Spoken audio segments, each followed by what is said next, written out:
چند روز قبل پاکستان میں بڑھتی ہوئی توہین مذہب کے حوالے سے نہ صرف پہلی بلکہ تفصیلی پوڈ کاسٹ کی،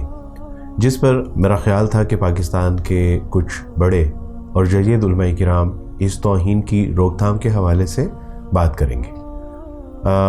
اللہ سبحانہ و تعالی جزائے خیر عطا فرمائے کہ جن علماء کرام نے اس حساس موضوع پر بات کی اور بھرپور طریقے سے اس کی روک تھام کے حوالے سے یقین دہانی بھی کروائی، لیکن میری حیرت کی انتہا اس وقت نہ رہی کہ جب پاکستان کے ایک معروف سیاسی رہنما محترم جناب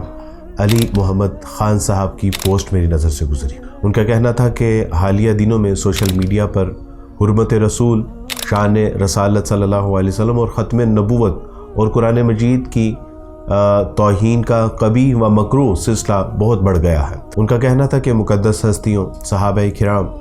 اور اہل بیت کی شان میں بہت گستاخیاں کی جا رہی ہیں، باقاعدہ شیطانی منصوبے کے تحت یہ سب کچھ کیا جا رہا ہے۔ آئیں اس ظلم کے خلاف ایک زبان ہوں۔ وہ درخواست کرتے ہوئے تحریر کرتے ہیں کہ میں تمام حکومتی ذمہ داران بشمول صدر آصف علی زرداری صاحب، وزیر اعظم شہباز شریف صاحب، چیف جسٹس آف پاکستان اور army chief D G I S P R, D G F I A, بالخصوص incharge cyber crime wing D G PEMRA اور تمام حساس و دفاعی ادارے اور سول بیوروکریسی و پولیس سے استدعا کرتا ہوں کہ حرمت رسول صلی اللہ علیہ وسلم کی حفاظت اور قرآن و صحابہ و اہل بیت کی حرمت اور تقدیس کی حفاظت ہماری اولین اور آخرین ذمہ داری ہے۔ محبت رسول کا ثبوت دیتے ہوئے وہ لکھتے ہیں کہ حضور صلی اللہ علیہ وسلم پہ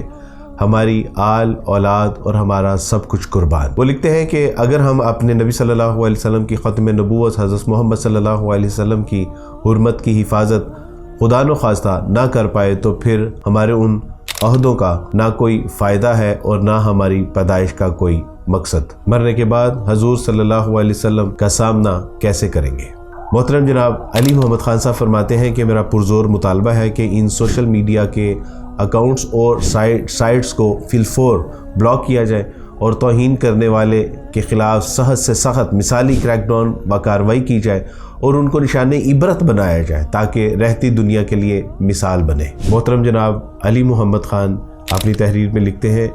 کہ اسلام امن کا دین ہے الحمدللہ، اور ہم سب امن کے دائیں ہیں، لیکن بات اگر حرمت رسول کی اور دین اسلام و قرآن اور مقدس ہستیوں کی حرمت کی حفاظت کی آئے گی تو پھر اس کے لیے ہمیں ہر حد تک جانا ہوگا،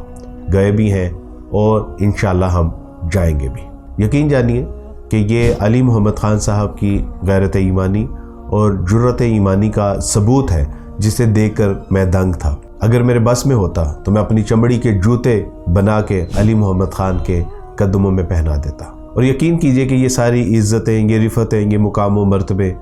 یہ رسول اللہ صلی اللہ علیہ وسلم کے دین کی برکت سے ہیں۔ جب ہم کچھ بھی نہیں تھے، ہمیں کوئی جانتا نہیں تھا، ہمارا اس قوم، ملک، ملت میں، اس دنیا میں کوئی مقام و مرتبہ نہیں تھا، لیکن اسلام نے ہمیں عزت دی، مقام و مرتبہ دیا، رفتیں اور بلندیاں عطا فرمائیں، اور آج اگر اسلام کو ہماری ضرورت ہے اور ہم نے اپنی زبانوں کو بند رکھا تو یقین کیجئے کہ یہ مجرمانہ خاموشی ہوگی۔ میں ان تمام علماء کرام اور مذہبی رہنما